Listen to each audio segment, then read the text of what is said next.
Buenos días, ingeniero. En esta oportunidad vamos a hablar un poco sobre lo que viene a ser el primer avance de nuestro trabajo integrador. Primero que nada, vamos a presentar a los integrantes. Bueno, en este caso, Morales Santos, quien les habla, Bejar Guaitaya y Quispe Bautista. A ver, por favor, vamos a continuar. Siguiente diapositiva, por favor.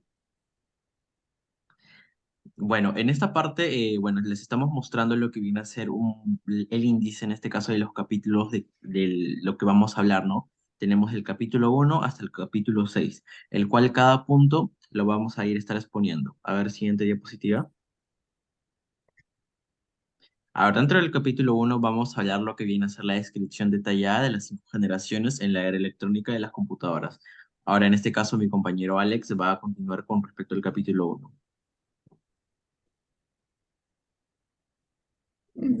Ok, continuando con la exposición, vamos en el viaje al tiempo de las 5 generaciones de computadoras. Descubriremos la evolución tecnológica que han dado lugar al sistema complejo de las computadoras modernas que existen hoy en día. Además, exploraremos los logros y los desafíos de las primeras 5 generaciones. En la historia de la computación existen generaciones para referirse a las diversas etapas en la historia de la evolución tecnológica a medida que fueron haciéndose más sofisticadas, más potentes y más pequeñas. Existen 5 generaciones de computadoras identificadas, aunque la sexta generación podría estar desarrollándose ahora mismo. Eh, la primera generación comienza de 1940 a 1956. En esta generación había un gran desconocimiento de la capacidad de las computadoras. Las primeras computadoras usaban tubos de vacío para los circuitos y tambores magnéticos para la memoria. Estos equipos eran muy grandes, ocupaban habitaciones enteras, además eran muy costosas y requerían de mucha energía. Y, y eran las primeras causas eh, eh, normalmente de fallos. En esta generación, de computadores poseían las siguientes características. Se basaban en un lenguaje máquina, el nivel de lenguaje de programación la más baja. El sistema binario comenzó a utilizarse para representar datos. Solo se podía resolver un problema a la vez. El ENIAC fue diseñado por Mauchly y John Edward en la Universidad de Pensilvania, conocida como la primera computadora digital electrónica en la historia. Era una máquina que ocupaba una superficie de 167 metros cuadrados y operaba un total de 17.466 válvulas electrónicas de tubos de vacío. La UNIVAC 1, primera computadora comercial desarrollada en el año 1951 por John Maurich y John Eder. Específicamente, UNIVAC utilizó aproximadamente 5.000 tubos vacío y un tamaño mucho más reducido que el ENIAC. Siguiente diapositiva. La segunda generación de computadoras fue en el año 1956 hasta el año 1963. El mundo vería los tubos de vacío reemplazados por los transistores en la segunda generación de computadoras. El transistor le inventó en Bell Laboratories en 1947. El lanzamiento del transistor facilita la fabricación de dispositivos electrónicos y mejora la capacidad de las computadoras. Los circuitos integrados, el uso de los circuitos integrados permite la creación de dispositivos pequeños y rápidos. La memoria magnética de núcleos es un dispositivo de memoria que utiliza anillos magnéticos para almacenar y acceder a datos de manera más confiable y rápida. El TX0, de computadora experimental de Transition, fue la primera computadora de transistores puros. La computadora de la segunda generación usaba núcleos magnéticos en lugar de cilindros giratorios para el almacenamiento primario. La IBM 7090 hacía uso de las 50.000 transistores discretos en su diseño, creadas para el fin de aplicarse a aplicaciones científicas y tecnológicas de gran escala. Siguiente diapositiva. Tercera generación de computadoras, 1964 a 1971. En aquella se integran los circuitos integrados. El desarrollo de los circuitos integrados fue el sello distintivo de esta generación. Los transistores se miniaturizan y se colocan los chips de silicon llamados semiconductores, los que mejora a gran medida la velocidad y la eficiencia. Esta generación de computadoras poseían las siguientes características. Eh, los circuitos integrados son característicos de esta generación, eran de menor tamaño, más barato a sus antecesores. Sus computadoras consumían mucho menos energía. Algunos de ejemplos de máquinas que tenemos es la IBM System 360. Tenía unidades de cinta de 9 canales, unidades de discos de otras características, ahora estándar. Su sistema operativo llamado SO disponía de varias configuraciones, incluía la administración de memoria de procesador. La CD 6000 fue la computadora más rápida del mundo del 1964 hasta 1969. Se utiliza principalmente en las investigaciones de física nuclear de alta energía. Siguiente, por favor. La cuarta generación. La cuarta generación empieza de 1971 a 1983. Los microprocesadores marcaron el comienzo de la cuarta generación de computadoras, cuando se construyeron miles de circuitos integrados en un solo chip de silicon.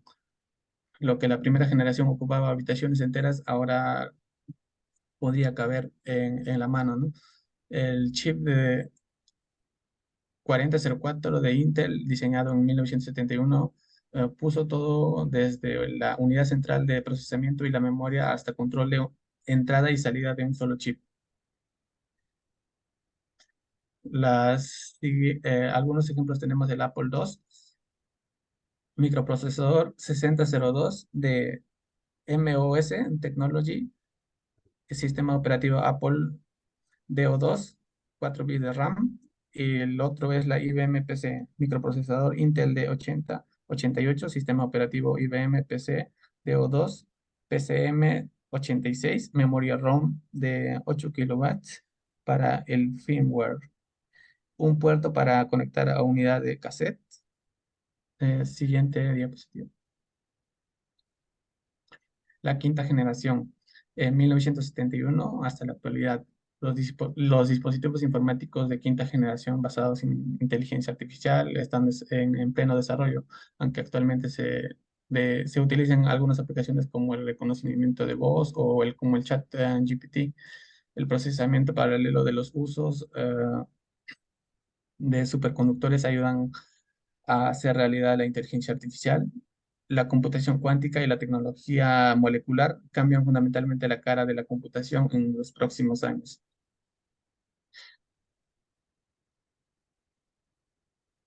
Ah, computación cuántica. Cuan- la computación cuántica utiliza bits cuánticos para realizar cálculos increíblemente complejos que son posibles con los procesadores irregulares. Las supercomputadoras, poder de cómputo está muy encima de lo promedio. La velocidad de este tipo de máquina se mide en metaflops y miles de millones de operaciones por segundos. Siguiente. A continuación, mi compañero. Ahora vamos a continuar con el capítulo 2. Vamos a hablar en este caso de lo que vienen a ser las hojas técnicas de los microprocesadores 880, 885, 8086, 8088, 8086, el 188, el 286, el 386, el 486 y bueno, en este caso lo que vendría a ser la familia de los microprocesadores Pentium. Ahora vamos a continuar con la diapositiva. A ver, ahorita vamos a mencionar lo que vienen a ser los microprocesadores 8080 y en este caso el 8085. Primero vamos a pasar a lo que vendría a ser el 8080. En este caso, este microprocesador actuaba como unidad central del proceso de un ordenador, proporcionando lo que vendría a ser el control de las operaciones de cálculo. Ahora, dentro de lo que vendrían a ser las características un poco más importantes de este microprocesador era que uno que había sido fabricado por Intel, este había sido lanzado en el año 1974. Tenía una arquitectura de 8 bits, la memoria máxima era de 64 y su dirección de memoria era de 16 bits. Ahora, continuando con el 8085, bueno, este microprocesador, al igual que el anterior, fue producido por Intel en el año 1976 y en este caso era un procesador de 8 bits. Su bus de direcciones era de 16 bits, tenía una memoria máxima direccional de 64 y una memoria RAM que solo admitía hasta 64. Y como podemos observar, ahí tenemos una imagen de cómo era en este caso ese microprocesador. Vamos a continuar con la siguiente. Ahora vamos a mencionar lo que vendría a ser el microprocesador 8086 y el 8088. Dentro del 8086, este microprocesador se lanzó en el año 78, el cual era un procesador de 16 bits, su bus de direcciones era de 20 bits, tenía una memoria RAM direccionable de 1 megabit y su memoria RAM admitía solamente hasta 1. En este caso podemos observar una imagen de cómo era en este caso este microprocesador. Y bueno, en este caso ahora vamos a continuar con el 8088. Este microprocesador fue fundado un año después, a comparación del 8086. Tenía lo que vendría a ser, era un procesador, perdón, de 8 bits. Y bueno, en este caso, igual que el anterior, ¿no? Fue fabricado por Intel, su frecuencia de reloj era de 4.77 MHz, su voz de direcciones era de 20 bits, su memoria RAM admitía hasta 1 y su memoria máxima direccionable era 1. Igual podemos observar una imagen del microprocesador. Continuamos con la siguiente diapositiva. Ahora vamos a mencionar lo que es el microprocesador 80-186 y el 188. Dentro del 186, esta fue lanzada dentro del mercado en el año 82. Era un procesador de 16 bits. Y este microprocesador era una versión un poco más mejorada de lo que vendría a ser el 8086. Ahora, su voz de direcciones de este microprocesador era de 24 bits. Su memoria direccionable era de 16 y su memoria RAM solamente admitía hasta 1.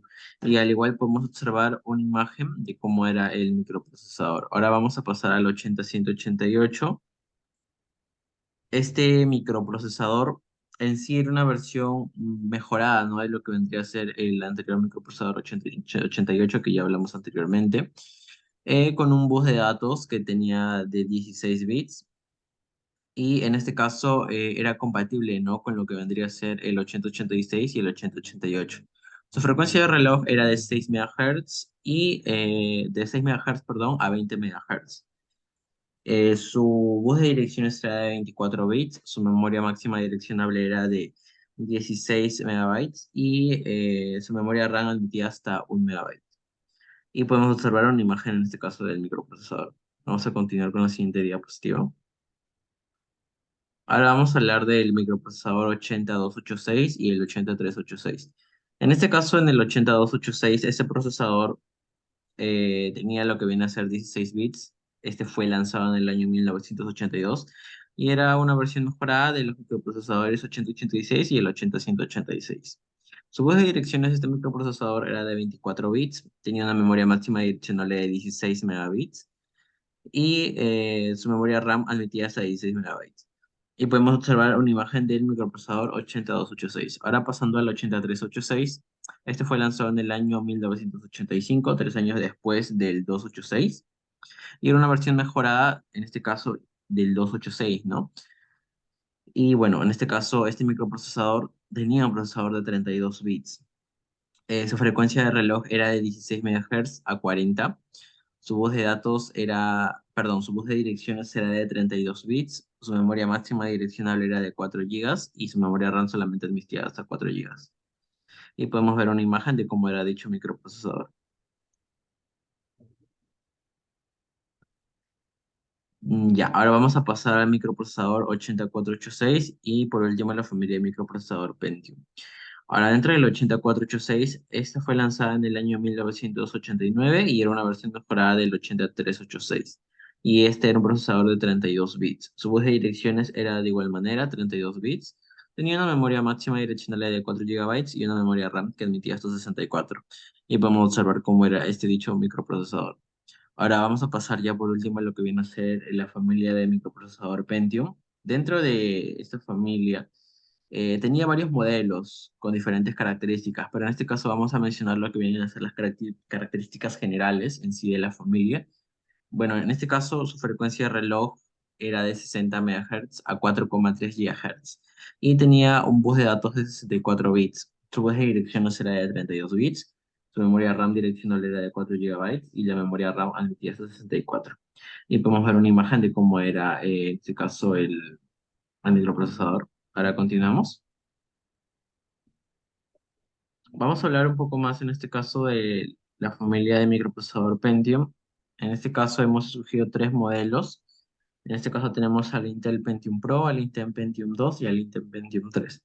Dentro del Intel Pentium Pro, este fue lanzado en el año 95, tenía un caché muy grande, iba desde los 256 hasta 1 MB y su capacidad de procesar varias instrucciones en paralelo. Y podemos observar una imagen de cómo era el microprocesador Intel Pentium Pro.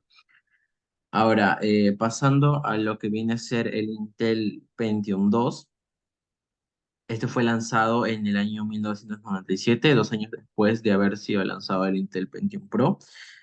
Este, el Intel Pentium 2 introdujo lo que vendría a ser la tecnología de arquitectura de OS frontal.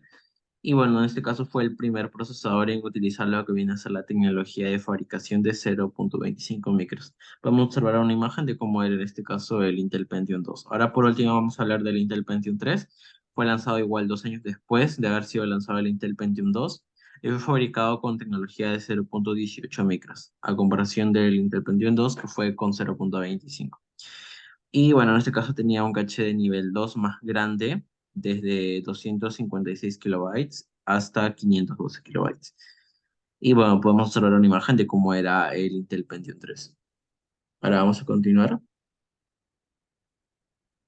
Ahora en este caso vamos a hablar del capítulo 3, la descripción detallada de los periféricos de entrada, salida a la vez, almacenamiento y comunicación. En este caso va a continuar Gina, va a hablarles un poco más sobre este capítulo.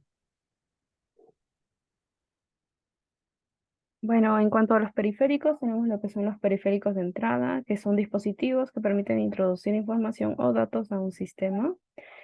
Como ejemplo, tenemos lo que es el micrófono, que permite capturar el sonido y enviarlo al sistema. Tenemos lo que es el webcam, que es una cámara que se conecta al sistema y permite capturar imágenes o videos en tiempo real. También está lo que es el teclado, que es el dispositivo de entrada más utilizado para ingresar textos al sistema. También está lo que son los periféricos de salida, que son dispositivos que permiten al sistema informático mostrar información o resultados al usuario. Como ejemplos tenemos la pantalla, que es lo más utilizado para mostrar imágenes o texto, que puede ser LCD o LED. También tenemos lo que es la impresora, el cual permite imprimir documentos o otro tipo de datos en papel. También está lo que son los altavoces, que son dispositivos de salida que permiten introducir sonido. Y los altavoces pueden ser de interno o externo. Luego tenemos lo que son los periféricos de entrada y salida a la vez, también llamados bidireccionales, que se pueden enviar información al sistema o recibir información. Como ejemplos tenemos la pantalla táctil, que son dispositivos que permiten al usuario interactuar diariamente con la pantalla mediante toques y gestos. También está lo que es el fax, que es un dispositivo que permite enviar y recibir documentos electrónicamente. En cuanto a periféricos de almacenamiento, estos son dispositivos que permiten el almacenamiento de datos y programas en sistemas informáticos. Como ejemplo tenemos el disco duro, que es un dispositivo de almacenamiento más utilizado en los ordenadores. Tenemos el CD y el DVD, que son usados principalmente para la reproducción de medios, la instalación de software y copia de datos. También está lo que es el USB, que es un dispositivo de almacenamiento portátil que utiliza una memoria para el almacenamiento de una manera temporal o permanente. Por último, están lo que son los periféricos de comunicación que permiten la interconexión y la transferencia de información entre un dispositivo y otros dispositivos o redes. Como ejemplo tenemos lo que es el router, que se utiliza para conectar varias redes y permite la transferencia de datos entre ellas. También está lo que es la tarjeta de red, que es un dispositivo de hardware que provee a una computadora la capacidad de poder conectarse a una red de computadoras. Continuando con el capítulo 4, que es diseño de las computadoras con los microprocesadores 8085 y 8086, le paso con mi compañero.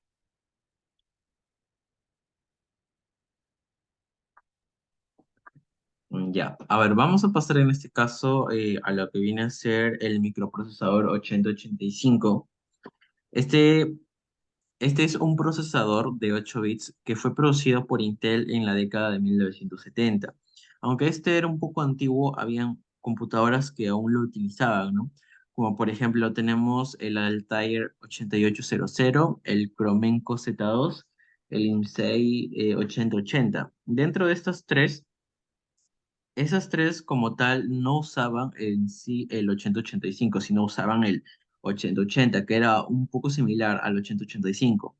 Ahora, en sí estas tres podían usar el 8085, pero mediante un kit de actualización, los cuales les iba a permitir usar dicho microprocesador. Pero como tal no usaban el 8085, ¿no? Sino usaban el 8080, que era un similar. Ahora, continuando con el Radio Shack TRS-80 Model 4 y el Sinclair ZX Spectrum, estos dos sí usaban como tal el 8085.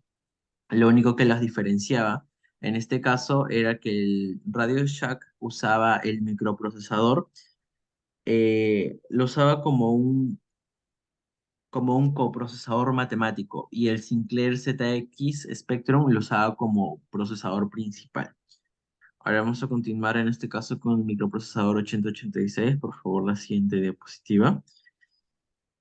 En sí, este microprocesador tenía un procesador de 16 bits, que igualmente que el anterior fue producido por Intel en la década del 70. Ahora vamos a mencionar en este caso unos ejemplos de las cuales usaban dicho microprocesador. El IBM PC fue la primera computadora personal en usar este microprocesador y era considerado como el precursor de la era de las computadoras personales. Ahora, el Compact Portable esta fue lanzada en el año 1983 y fue una de las primeras computadoras portátiles en usar el microprocesador. Como tercero tenemos el Olivetti M24, fue lanzado en el mismo año que el Compact Portable. Era una computadora de escritorio que usaba dicho microprocesador, al igual que el TANS 1000, era igual una computadora de escritorio. Esta fue lanzada en el año 1984 y al igual que el Olivetti era una computadora de escritorio, el cual usaba también el microprocesador 8086. Y por último tenemos el Amstrad PCW. En este caso, este fue lanzado en el año 85, un año después del TANS-D. Y en este caso, este solamente era una computadora personal. No habrá sido la primera, pero era una de las computadoras personales que usaba el microprocesador también 8086. Y esta, como dato adicional, era popular en el Reino Unido y en otros países europeos. Ahora, siguiente diapositiva. Ahora vamos a continuar con el capítulo 5. Dentro de ello va a hablar sobre los sistemas operativos 8085, familia Pentium, los lenguajes de programación, aplicativos, base de datos de los microprocesadores 8085 hasta el microprocesador, familia de los microprocesadores Pentium. En este caso va a hablar mi compañero Alex. A ver, por favor, continúa. Ok, microprocesador 8085 fue el lenguaje ensamblador. El lenguaje es de programación. Su código escrito en lenguaje de ensamblador posee ciertas dificultades de ser entendido, ya que su estructura se acerca al lenguaje máquina, es decir, que es un lenguaje de muy bajo nivel. Aplicaciones. Las aplicaciones que corrieron bajo el microprocesador 8085 fue el WordStar, el primer procesador de textos para ganar la aceptación general. WordStar corrió bajo el chip de 8085 en el sistema operativo CPM y fue creado por Micropro International. Eh, pizarra, pizarra eléctrica. La pizarra eléctrica también se puso a disposición para la PCM, que a su vez fue utilizada en el chip de 8085. El software fue diseñado para dividir la pantalla en varias ventanas que permitían para trabajar en distintas secciones en un documento para crear columnas con mayor facilidad. Siguiente diapositiva. El microprocesador 8086 fue diseñado para trabajar con lenguajes de alto nivel. Las aplicaciones del microprocesador 8086 el, fue el primer microcomputador comercial basado en el 8086 fue el Micron 2000.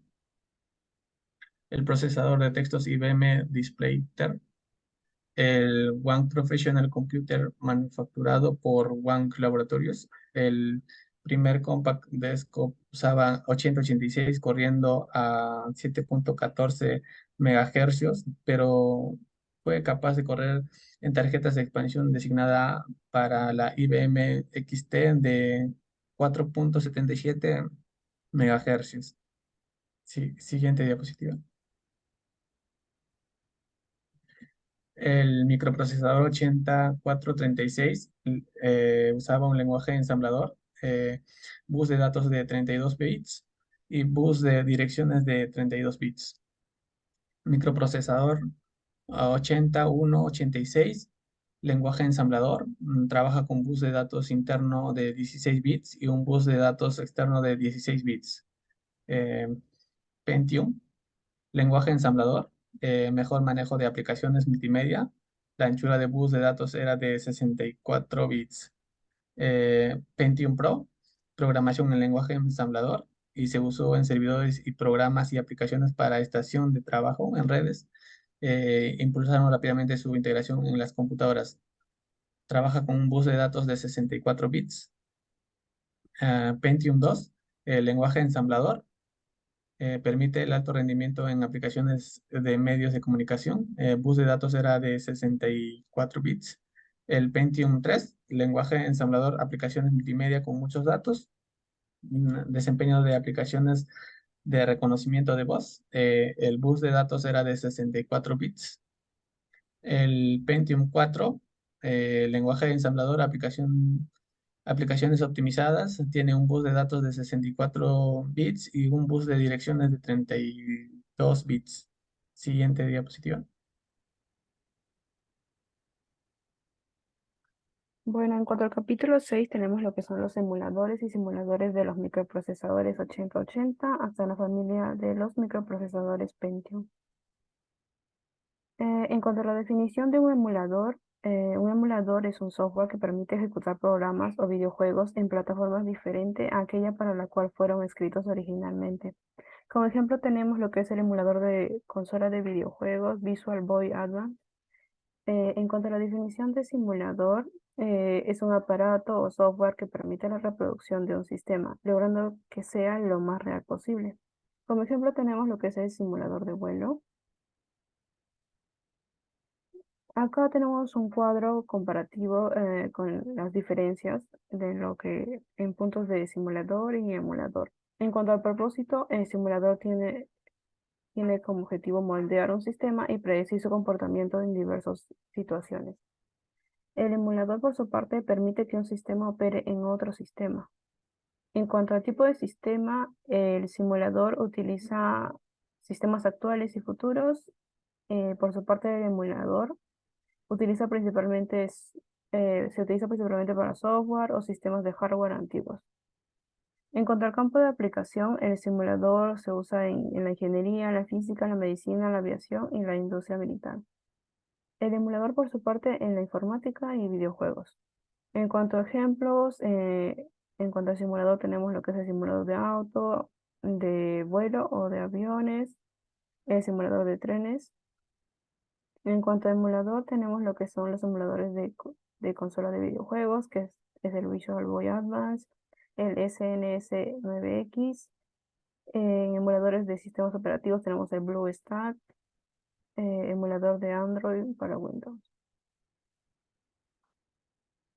En cuanto al microprocesador 8085, tenemos lo que es el GNU Zen 8085, que es un simulador gráfico, ensamblador y depurador para el microprocesador Intel 8085 en Linux y Windows. En cuanto a sus ventajas, tenemos lo que es fácil la visualización de los contenidos del registro, fácil visualización del contenido de la bandera, vista de pila, memoria y contenido DES. Soporte para puntos de interrupción para la depuración del programa. Por último, en cuanto al microprocesador 8086, tenemos el emulador EMU 8086, que es un emulador del microprocesador 8086 con assembler integrado. En cuanto a sus ventajas, está que es fácil de manipular, tiene una interfaz amigable con el usuario, barra de herramientas que permiten realizar programas más fácil. Eso sería todo en cuanto a nuestra presentación. Gracias.